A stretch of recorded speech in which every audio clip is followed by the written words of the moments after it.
Hey, everybody. Welcome back to Two Legs. This is episode 218. I hope you're all doing well. I'm Tom Hunyadi. You may know me from my other show, Talk More Talk, a solo Beatles videocast. And this is going to be a very exciting episode as we get an exclusive first look at a new book. But first, I want to introduce my friend and my colleague and my partner in crime. He is my backwards traveler. He is Andy Nichols. Andy, my friend. Woo! Another good one. Another good one. Yeah. And, Hey! Yeah. Thanks, Tom. And yeah, another good one today. And as we discussed before we went on the air, we haven't had him on in over a year, which doesn't feel like it's been a year, but it has been. It's been a year in August, and we had him come up because we interviewed this gentleman back in the audio only days, and back when it was David and I thought, well, this guy needs to come up because we need to convince him to do something.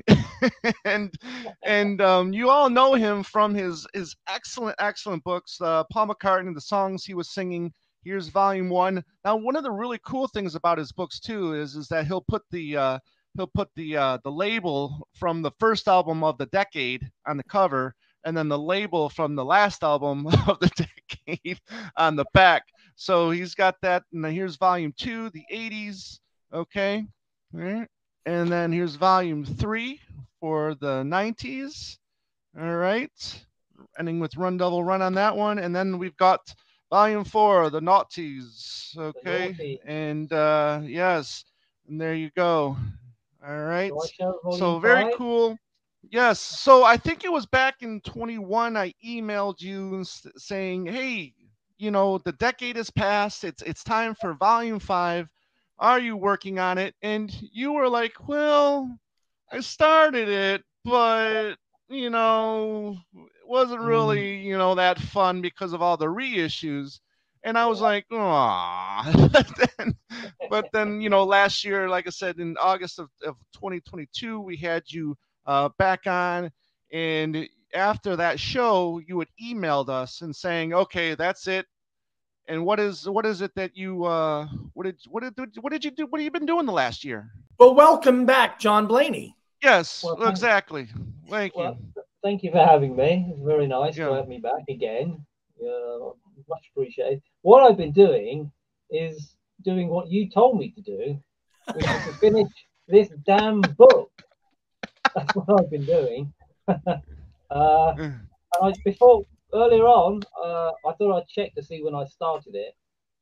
Mm-hmm. I started it in 2017. Okay. So on and off, Right. And then right. I have to be honest. I struggled. I really, really did kind of struggle with some of the material that was, because I'm kind of one of those people that if I'm enthused about something, then it's really easy. You can if you're enthusiastic about something, and we are this community, we're all enthusiastic about the Beatles, and Paul McCartney and the solo Beatles and blah blah blah blah blah. I mean, that's why we're here, And I was going through it, and I was really struggling to, Struggling because why, John? Just because of the amount of the reissues and all the formats? Is that why? It was really some of the material that was issued on those reissues. I just thought it should have stayed in the archives, and I found some of those early archive editions I thought were very disappointing. Yeah, it starts with Band on the Run. Right. Yeah, that was a little lackluster because you got the you got that 25th anniversary disc that we already gotten, which was not really that good to begin with. In my opinion. And then they repackage it with a bonus CD that's got kind of live tracks from Glasgow and one hand clapping, I think. One hand clapping, which I suppose is contemporary, but we have to ask ourselves what's happened to all those demos that Wings supposedly recorded before they went off to Lagos. Right. Surely someone's got them. I mean, I'm assuming that those demos were recorded on like McCartney's 4-track machine, and then he would have given cassette copies to everyone in the band, and he would have taken a cassette copy with him to Lagos. You wouldn't take you wouldn't take a massive 4-track tape with it to Lagos. You'd have taken a cassette machine. So and we know he was mugged, so he lost his cassette. But where's that 4-track master? Where it must be somewhere. There must be a 2-track master, because he would have made a stereo mix of his the 4-track. Which, where's that? Where's it all disappeared to? Someone must have it. Right. And those early archives were a little bit devoid of bonus material. With you had McCartney next, which didn't have a lot of extra material on it. It was kind of McCartney 2 did. And then McCartney 2 had a lot, but it wasn't really all great. Yeah. No. Yeah, exactly. So and it was Ram, and a Ram was a quality box set. Well, Ram had a lot to it. Yeah. Don't get me wrong. I think Ram was very good. Flowers in the Dirt was very good, but slightly flawed because it didn't have all the B-sides and all that. Right. Wings Over America. I mean, a bit short on the bonus audio, but I mean the packaging of that box set with all those books and the archive. 3 books. That was good. So there's I'm trying to think of a subtitle for the book, because I didn't want to call it the Teenies. Yeah. That just, so one of the things which kind of crossed my mind was a curate's egg. You know what a curate's egg is? Is that a phrase you've heard? I have not. Well, it's just as well I didn't use it, because people would have given me blank looks. A curate's egg, it's something that's good in parts. It's good in parts, and I think that's the last decade which this book covers. I think it's the good stuff. You just got to dig for it. It's not everything's good, and some of the material that he released on the archive editions, I just, like I said, I think it should have stayed in the archives. It doesn't enhance his career. It's and in fact, in one point in the book, I forget which song it was, I say, this bonus material, it's not a bonus material, it's the exact opposite. It's a disincentive. It would stop me from buying. If I'd heard that, if I was a casual fan and I heard some of this bonus material, it wouldn't make me rush out and spend $75 or whatever it was, $100 on a box set, Yeah. I just wouldn't. I think you can gather that these archives are more strong in their book and photographic qualities than they are in their actual bonus music qualities.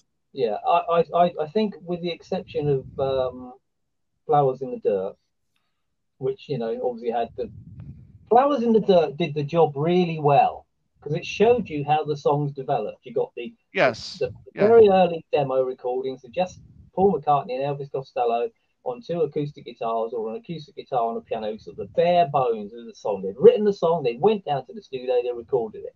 You then got 6 months later, you get the band demos. Yes. Right? You get the band, so they're fleshing out the ideas, they're working on arrangements. You can see how the songs develop, and then you get the finished master. So you can actually see how the songs progressed. I mean, that's to me, that's what an archive edition really should do. It should show you the evolution. The evolution. John Lennon, they do those John Lennon box sets, which is very good. You get the evolution mixes. Yes. Show you how the songs evolved. They did it on the Beatles anthology. You remember? They'd give you one mix, and they would then mix it into a later take. Yeah. Yes. So it's not new. It's been done. Yeah. So maybe that's just maybe what did you think about the actual new releases? I mean, you got Egypt Station, Kisses on the Bottom. I mean, what did you think about the actual album releases of that decade? We only had 2. Of new material. 2 albums of new material, which, when you compare it to the 1970s, I think he was almost putting out an album a year in the 1970s. So there's definitely been a slowing down, I would say. Yeah.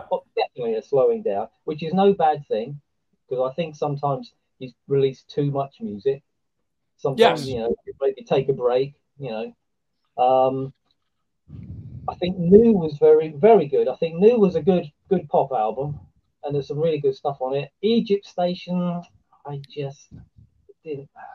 I think he was trying too hard, or the producers were trying too hard, trying to make him to be a bit too contemporary and hip and down with the kids. You know. and actually, this is one thing that comes across. There's in the last decade, there seems to be this chasing of new audiences. We come back to Flowers in the Dirt. We're only going to put the bonus, the B-sides and the remixes streaming. We're going to put that on because we want to drive people to streaming. Right? Yeah. The very next release, the a record store release, was a cassette. That's that's antediluvian. No, you know what? Why are they releasing it on a cassette? Because the kids are that's it. The kids are really into cassettes. Cassette sales are 75% up. Of course, cassette sales are 75% up because no one's buying them. Oh, no one. Well said. So this, you know, it seems to be this. That's no bad thing. That shows that he still wants to, you know, he's still got an ego and he still wants to, you know, be popular.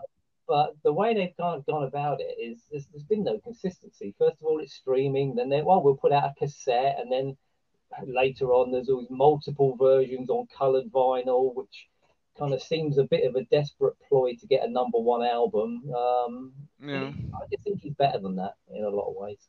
You know. Okay. Kind of, you know, manufacturing controversies, that For You single, which created a whole Twitter storm and people getting really upset about it.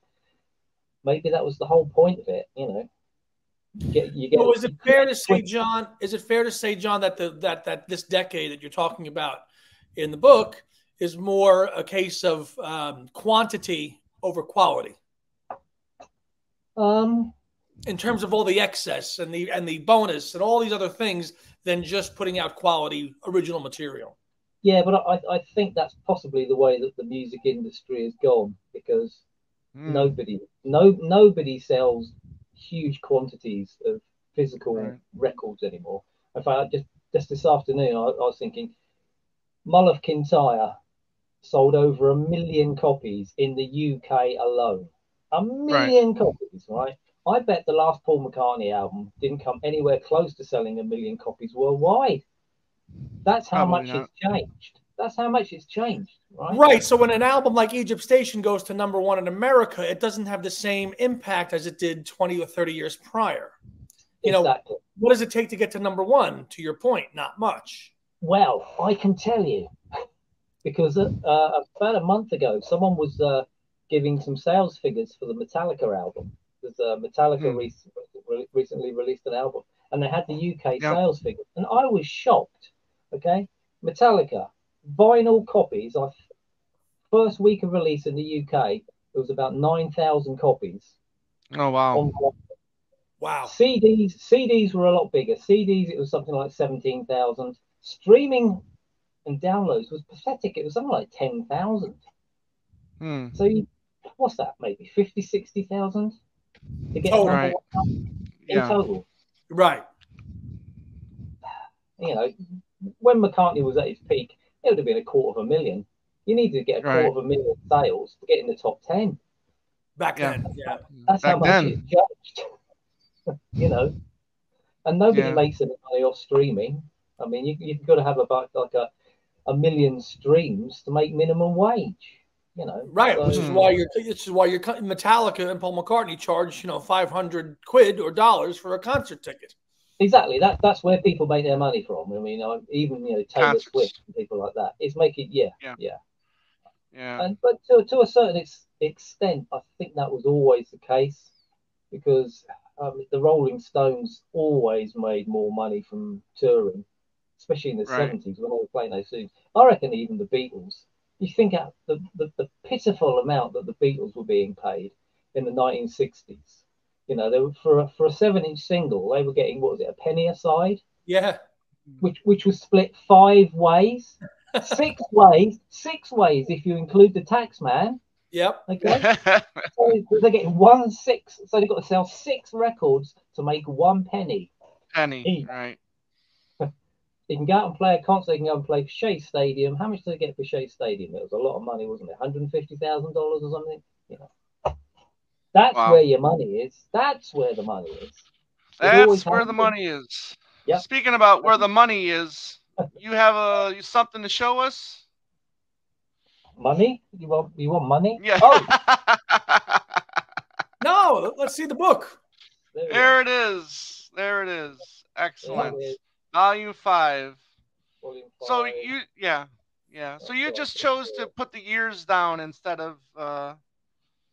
Yeah. So I just put 2010 to 2019. I'd like to say it's color, John. Huh? We got color. Yeah. Let me just try and find something. Nice double page spread. Okay, so.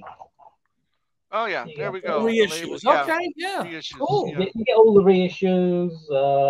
Yes. You know. Okay. Okay, there's the boxes. Yep. All the label variations. There you go. Something new. Okay. So excellent. It follows the same format as the previous books. Yeah. So did you also add like you were doing in? Yeah, there you go. I was just going to ask. Now putting out, working on other people's records. Say like for like Charlotte Gainsbourg record where he did the Songbird in a Cage for her. I mean, or wrote it and performed on it. Did you add that by chance or? You know what? That one. Whew, that's the first I've heard of that one. When did that one come out? I want to say about 5 years ago or so. Yeah, but then no worries. I'm gonna have to go and rewrite this damn thing now. I know. I'm sorry. No. So an interesting question, John. Would you ever have any idea in the future, now that book is going to be coming out, to take all your books and combine them into one big book and just make one big volume of it all? Well, it would be pretty big. There you go. Because, I mean, right. Wow. That'd be a big book. It would be a big book. It's over 1,000 pages. So if you got everything, that's it though. That's fantastic. Now, can you explain to me, because I only ever saw the initial first book, which I bought probably in 2003, and it had the black and white cover with from the Band on the Run photo. That's the first time I saw, and that was just the first. That's the 70s, right? The first book, basically. No, that was one that covered everything. That covered everything up until whenever it was published. I think. Driving Rain. Driving Rain, yeah. That's the one that I have. Now, is that as comprehensive as all the other ones? It can't be, right? No. I mean, it hasn't got as many illustrations. Right. See, like I have that book that covers every release from McCartney or Family Way all the way up until Driving Rain, which I bought in 2003, which I believe is when you published it. Yeah. Then I saw Tom collecting these other books individually. Right. So were those available later? Yeah. So the one you got, that I self-published that. I think I published 1,000, and that was it. So there were only 1,000 of those. Okay. And then many years later, I thought, well, I can do better. And also the technology had changed, whereas you didn't need to get as many books printed to make it worthwhile. So when I was self-publishing, the minimum order was 1,000. Right. Okay. And now it's kind of print on demand, and all that other stuff. I'll print as many as you need. The technology has made it a lot easier to do that kind of thing, to do this kind of thing. And, you can have color now.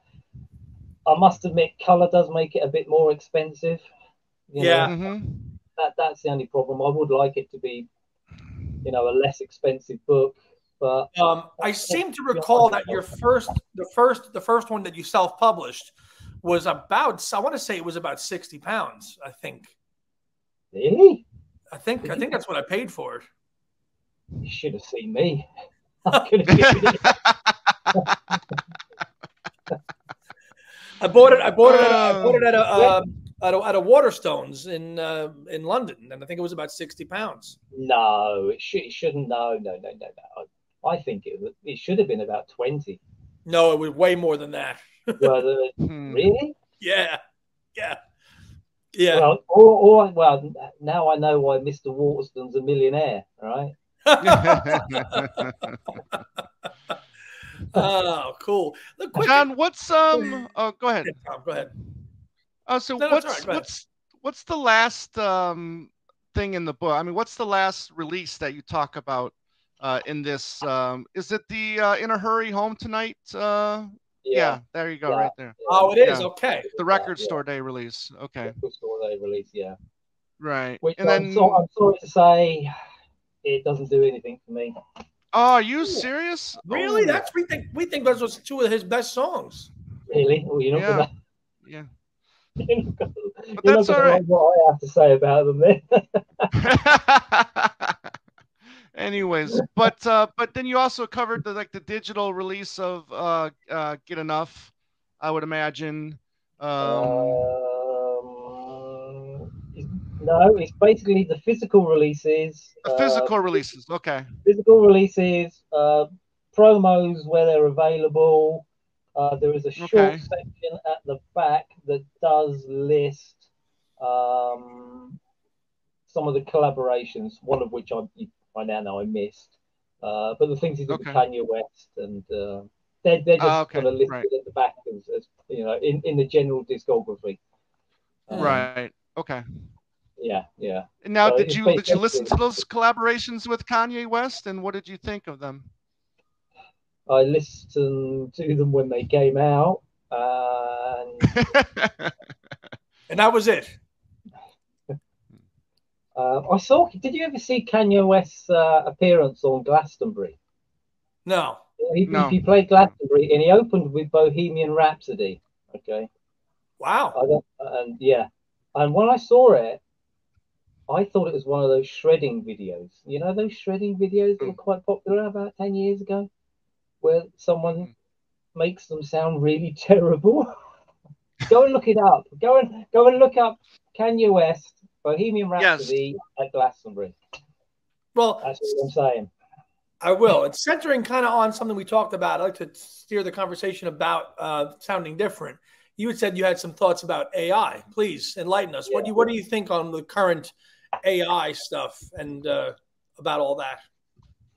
Well, it's good and bad. I mean, I think the way Peter Jackson used AI with this was it machine audio learning? Is it? Assisted. Machine assisted. Thank you. Machine assisted learning, where you can take a mono recording and separate all the elements, so you can remix it into stereo. Fantastic. Then there's all these AI things that started turning up on YouTube, where someone's taken a Beach Boys song and they've taken Brian Wilson's vocal out and they put Paul McCartney's vocal in there. There's one of God Only Knows. Have you heard that? Yes. Yeah. I know of it, but I honestly I haven't listened to anything really, because I just have no curiosity about it. I have no interest in it. So, but go ahead. Well, I heard it and I thought, well, that's really good. And then I started to search out a few more of these AI things. And I thought, oh, this is actually really good. But then I heard a Gilbert O'Sullivan song. I can't remember what it was, but someone had replaced McCartney's vocals with a Gilbert O'Sullivan. Alone Again? Probably Alone Again. Yeah. Alone Again, probably. Alone Again. Yeah. I just thought, this doesn't work. This doesn't work. And the reason it doesn't work is because it's not Paul McCartney. All AI does is kind of map the sound of Paul McCartney's vocals over Gilbert O'Sullivan's. So you get Gilbert O'Sullivan's phrasing, Gilbert O'Sullivan's vibrato, sounding like Paul McCartney, and you kind of go, no, it doesn't work. It doesn't work because it's kind of like, it draws you in. You kind of go, oh yeah, this is great. Yeah, we can get all these new Paul McCartney songs. But sorry, it just doesn't work. And I was Rick Beato. I don't know if you know of him. He's an American record. Yeah, he was saying he was kind of similar. He was going, "This is great." He was saying, maybe in a few years' time there'll be the Beatles and there'll be the AI Beatles, and I just can't see it because I just don't think there's no humanity to it. I'll tell you what's scary about this, though, is that as time goes on and if AI becomes and will become more prevalent, you will have younger people going, oh, there's an AI there. There's the Beatles singing Sail on Sailor by the Beach Boys. And they're going to think that's the Beatles. Yeah, possibly. Yeah. So my thoughts on it at the moment are don't bother, Tom. If you haven't heard it, forget it. Yeah. What are your thoughts? Staying on somewhat of a relevant topic, what are your thoughts about the new Beatles single and the Red and Blue albums being totally revamped? I'd be interested to hear the new Beatles single because, it's interesting that they must have done some work to it because obviously it's got George Harrison's guitar parts, hasn't it? Right. So apparently he said it was rubbish. I wonder if he was just referring to the recording because the original recording apparently had like a buzz over it. Right. Right. I can't imagine George Harrison would waste his time recording guitar parts for a song he thought was rubbish.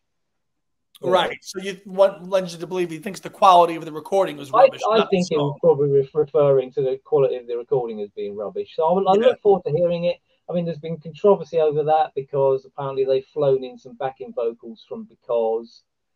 But Love.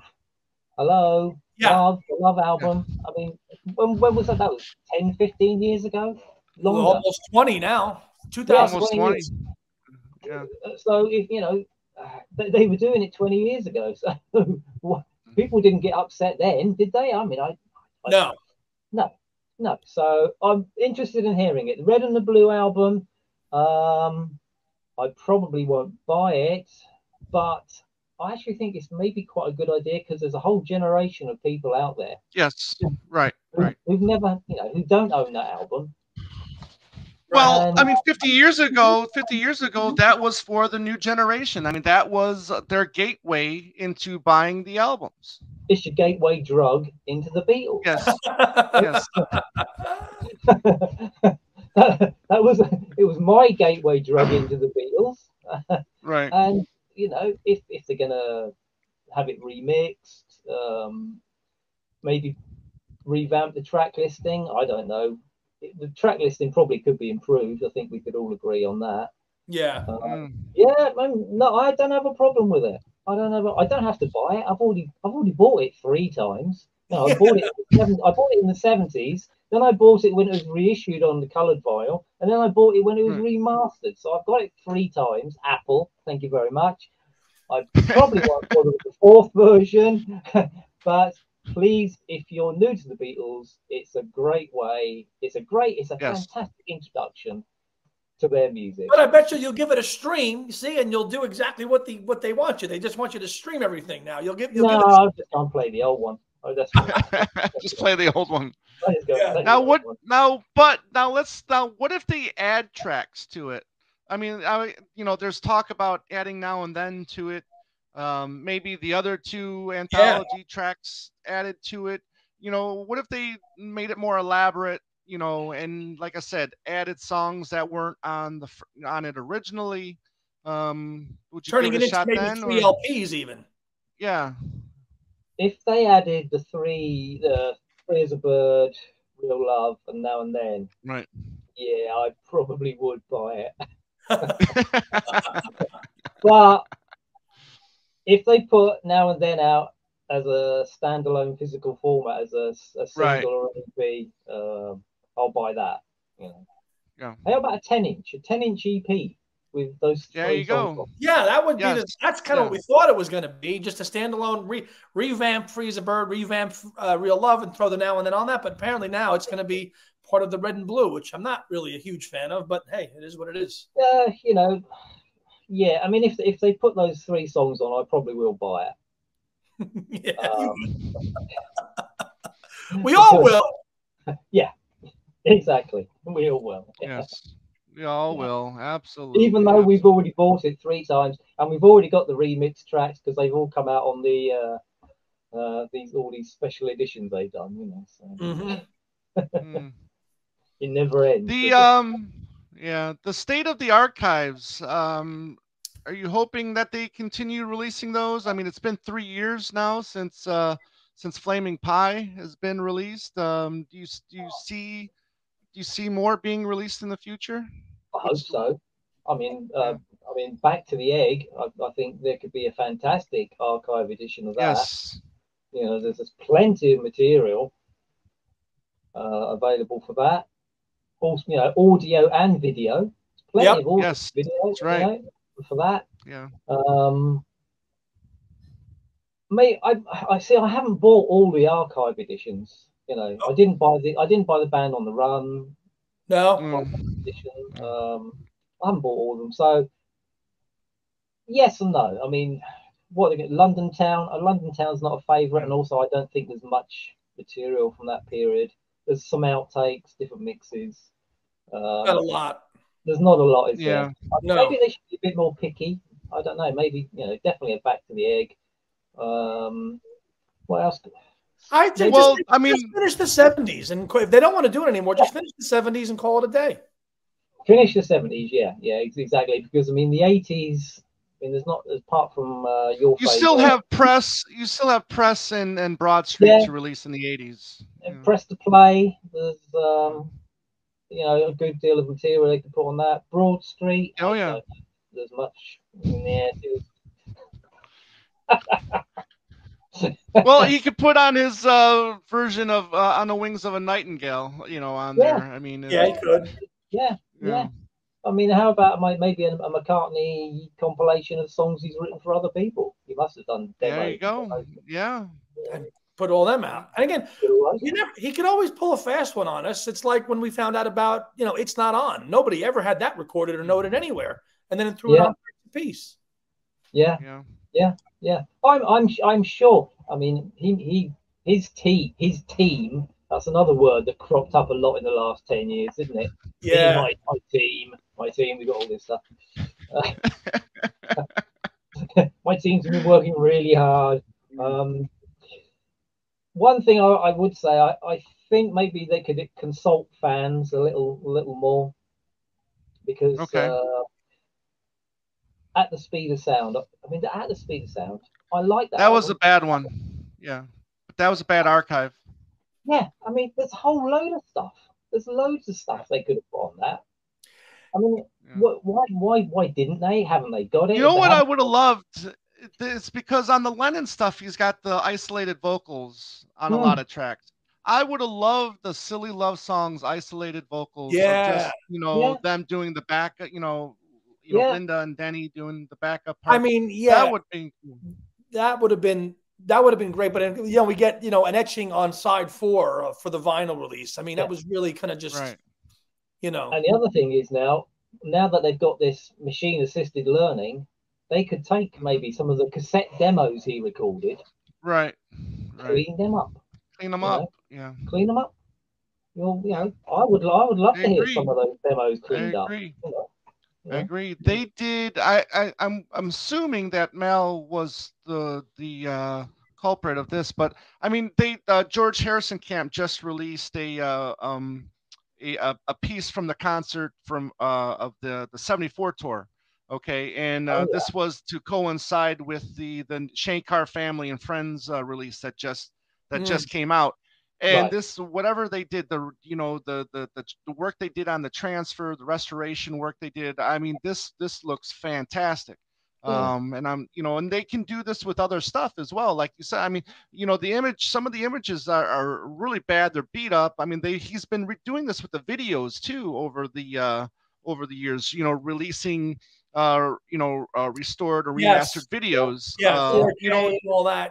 Wonderful Christmas Time looks fantastic. I mean, they've really been doing a really good job with the videos lately too. So I would hope they see them continue with that. When going back to the book now, when is the actual release date for this 5th volume? Volume 5. Well, it's in October. I think it's the second week in October. I think I should know. Well, I know it's available to pre-order now. You can, it's available to pre-order now on Amazon if you're in the States. It's the middle week. It's the middle of October, I think. For that all-important Christmas market. Yes. Well, a few people. Yes, there you go. A few people have already reached out to me saying that they've pre-ordered the book and they're looking forward to it. So again, I can't wait for this opportunity to thank people, for spending their hard-earned cash. I mean, I'm very grateful. You just do these things and you hope some people will like it and buy it. Some people won't. They'll think it's rubbish. Fair enough. What's he talking about? We'll convince them otherwise. This is one of the best singles we've ever written. What's he talking about? One of the best in the last 20 years, John. Right. Last 20 years. Yeah. In the blink of an eye release, what were your feelings about that single? Which one? Blink of an eye. When did that come out? That was for the animated film. Oh, the Raymond Briggs. Yes. Yeah. I thought that was okay. I quite like that. I thought it was a bit. It had got a weird ending. It kind of just hasn't got a proper ending. Am I thinking of the right thing? Yeah. No, it was okay. I mean, that'll have to be in volume 6 because I think that came out. That was I think that was 18 or 19 or something like that. Or that's another one I'm missing. Hey, John, what were your thoughts on the 7-inch singles box, and did you get it? I did not buy it because I already have far too many 7-inch singles in my. And I what am I going to do with it? No, I mean, great. Again, once again, if you haven't got it and you want it, go and buy it. You have to remember, I'm really old, and I bought them when they came out, right? And then I tell you what I did as well. This is how mad I am. When I was doing this, I actually went out and bought all the demo copies as well.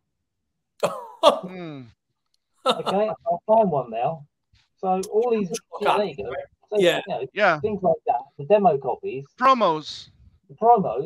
So I bought all those as well. So I've already bought them twice, and some of those demos were fairly expensive, not cheap. Yes. So I've got 2 of everything as it is.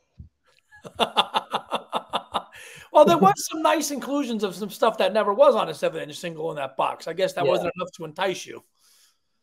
No, it's fairly expensive, wasn't it? How much was that box set? Well, no, it wasn't expensive. It was $600 US. 600. How many singles? 80? 80. 80. Oh, 81.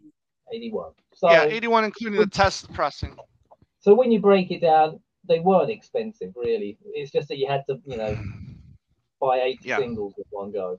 And to be honest with you, I don't play singles. I really. I've got a turntable. We have to take the turntable off, change the band, put the turntable back on, put the single on, play it. Oh, I want to play an album now. You've got to take the turntable off again, change the band. It seems that the music consumer has lost their patience for the 7-inch single, which is why Paul in the book talked about why it was so important to him. It was the way we discovered music. But in 2022, 2023, you've got to be an ardent fan to play 81 singles. Right. Yeah. I mean, confession time. Have you sat down and played every single? He did. Yes, we have. Yep. I got to do it this way. A and B sides. Yeah. Yes, A and B sides. Yeah, we reviewed it. So I wanted to play. He did it in about what, a month? No, a month and a half. Yeah. It took me about 6 months, but I got through it. But yes. Andy makes it sound a bit like an ordeal. I mean, it was. It was not going to lie. It was an ordeal, to your point, which is why be bothered flipping it, doing all that. So it was. I mean, I don't have as much time as my co-host to play them all, but I did play them all 81, and we both got the same test pressing, didn't we? Yeah, we got the exact same test pressing. I think it was Nod Your Head, was it? Yeah. Were you aware of that, John, that there were test pressings for every individual? Were you aware of that? They threw a test pressing for all the different ones in them? Yeah. Yeah. I was going to say something. Oh, yeah. But the importance of the 7-inch single. Yeah. He's right. I mean, when I was a teenager, it was a 7-inch single that I went out and bought, you know. I couldn't afford to buy LPs. LPs were people complain about the price of LPs now. You got to pay $40 or whatever for an LP. In relative terms, they were always expensive. How much in the UK in the say 1975? What would an LP cost? About five quid? No, it was about £4. Oh, £4. So Venus and Mars was £4, but that's a lot of money back then. It was a lot of money. Yeah, people forget. You know, I don't know what. I can't remember what my first weekly wage was, but it wasn't very much. You know. It was, and you'd go buy a single for what? How much would a single cost? 75 pence. Wow. 75p. And now, if you buy, you know, you go out and buy that on record store day. What is it? £10? 20 bucks. 20, probably. $20. So it's gone up from 75p in 1976 or whatever. Yeah. To £20. £20. Right. Yeah. What do you the half-speed masters that's been coming out since 20 with the release of the McCartney record? Have you been getting those? And what do you think about those releases? I just bought Wildlife. I wasn't going to buy it. I bought McCartney. I bought Ram. I thought Ram sounded fantastic. Yeah. Possibly the best version. If you're going to buy a version on vinyl, then that's get that half speed. It is. They are good. Yeah, and I kind of ummed and ahed over Wildlife. I like it. I really like Wildlife. It is one of my favorite McCartney albums. But I thought I've already got 4 copies of this. You know, do I need a 5th? And apparently, yes, I do. Yes.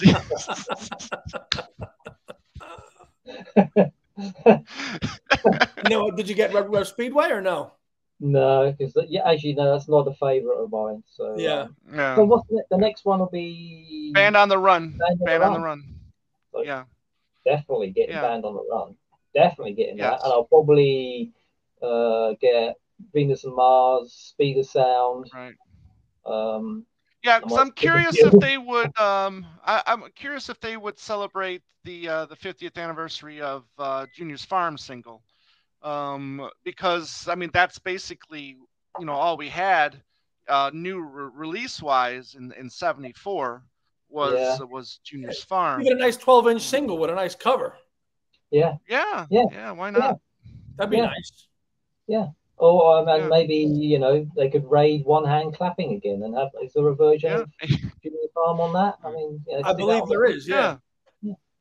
Just all these releases that can be included in Volume 6. Volume 6. I knew he was going to say that. See, he's already planted in your ear, John. I'll tell you what. I mean, I might not be here in another. Oh, you're going to be fine. I don't know, So, we'll have to wait and see. We'll have to. I mean, it's going to be interesting to see what McCartney does, because don't forget, he's going to be nearly 90 at the end of this decade. Yeah, that's true. That's true. Do you think, bringing it to kind of the current news with him? He's announced he's touring Australia. Do you think he'll make a return to the homeland? I don't know. I mean, my feeling was. He did that gig at Glastonbury. Yeah, Glastonbury was such a success. That was, did you see it? Have you seen that? Yes. Bits and pieces, yeah. Yeah. I thought he nailed it. That night, he was on really good form. He outperformed Dave Grohl. He sang a hell of a lot better than Dave Grohl, and he sang better than Bruce Springsteen. I mean, well, that's easy to do.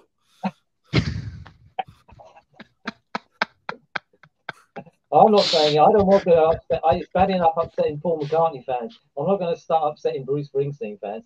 But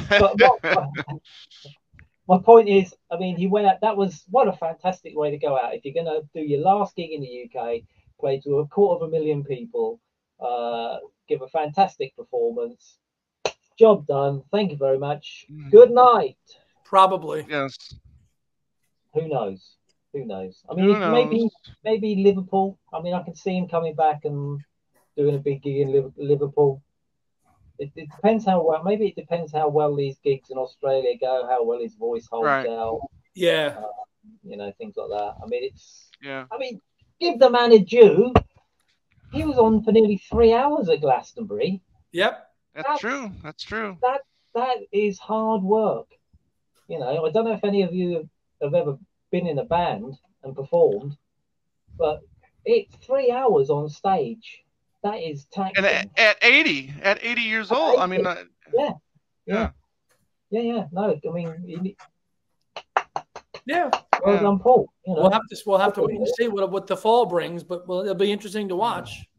Yeah. Who knows? I mean, another archive edition. I would go for an archive edition of Back to the Egg. That's what I would like.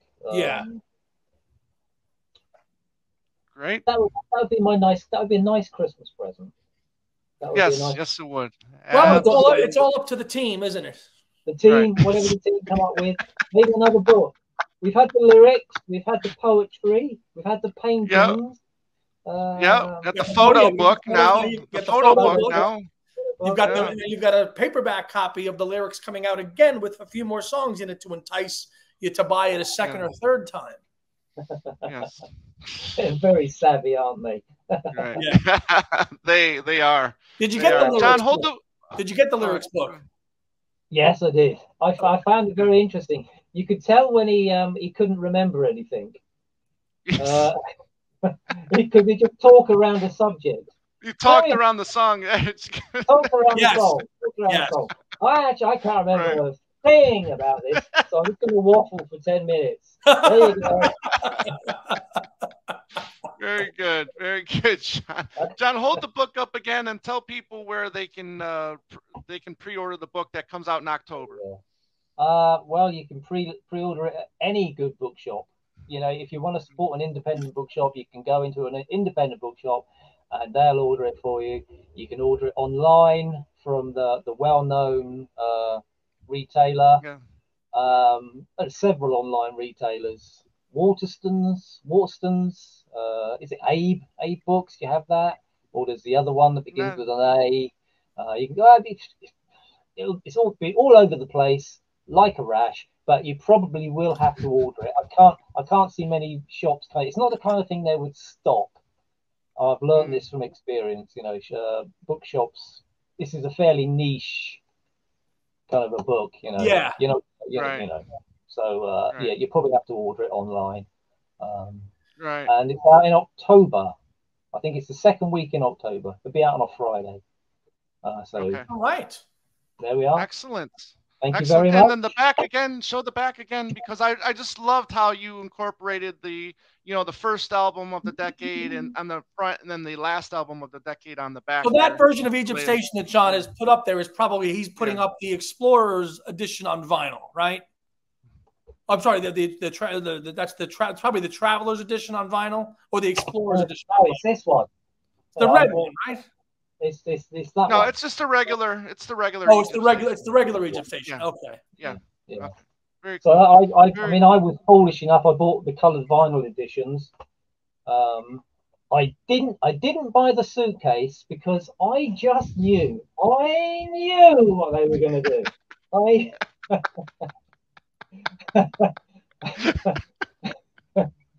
They had me hook, line, and sinker, buddy. A week later, and there's going to be another edition with the extra edition. Yes. For a tenth of the cost. Yeah.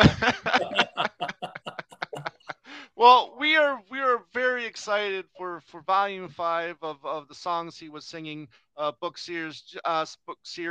John Blaney with us to talk about this. Thank you very much. This has been very exciting. This is your exclusive first look at the book that comes out in October. And again, I wish you much success with this book, and then hopefully, with our influence, we can, help, sell maybe one or two more copies than what you would have already. I hope so. I mean, thank you very much for having me on.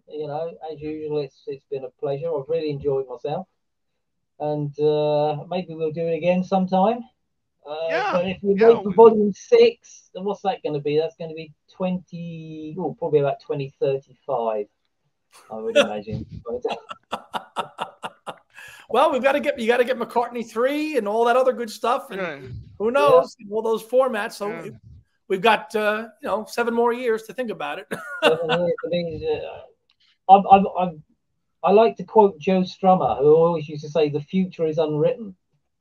None of us know where it holds. The future is unwritten, and so is volume 6. There we are. Yeah. There we go. Well, this was a load of fun. Thank you, John, again. Andy, always good to talk Andy. to you, my friend. No problem. Yeah, and, thank you, John. And please, help. If we want these physical copies, right? Please support the man, support these authors that are putting out these books. They're spending a lot of time. Obviously, look, it took almost a year to complete this book here. So please help support physical media. Go out, purchase, go on Amazon, wherever it is that you want to purchase volume 5 of this wonderful series. Please do so. So that's going to do it for this week's episode of Two Legs of Paul McCartney podcast. Thank you, everybody. For John Blaney, Annie Nichols, I'm Tom Hunyadi saying, as always, have a great day and a beautiful night.